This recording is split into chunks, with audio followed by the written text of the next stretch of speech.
I've been drawing since I was 4 years old. As someone with autism and OCD, I've always found it deeply satisfying while simultaneously annoying. It's annoying because of the monotonous repetitions, constant self-critiquing, and frustration when my art doesn't compare to my extremely high expectations. But every now and then I create a drawing that I don't want to immediately destroy.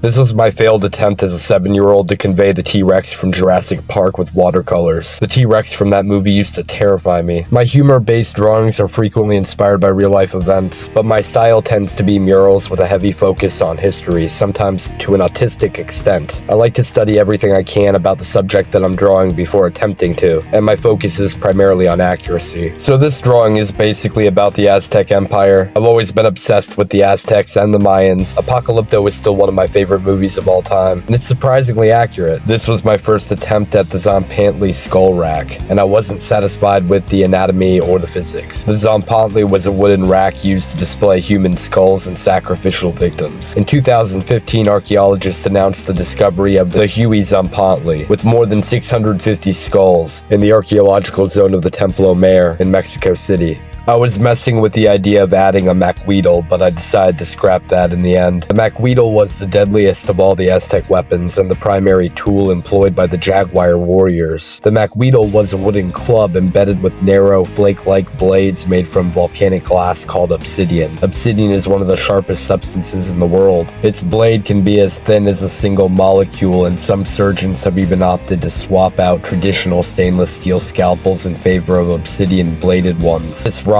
is called an Apache tear, and it's made of obsidian. This is my interpretation of the Aztec princess of Tenochtitlan, Chalchunanetzin. Her name means noble jade doll. She sent her servants out to fetch beautiful men for her, as it was prohibited for a woman to have sex outside of marriage. She had her lovers killed after intercourse. Each lover was made into a statue after death, and when her husband visited her and asked her about the statues, she answered that they were statues of her gods. As a result, she faced execution by flaying. The flayed skin was then worn by a priest to represent the god Zype Totec, a deity associated with springtime fertility and the shedding of old skin.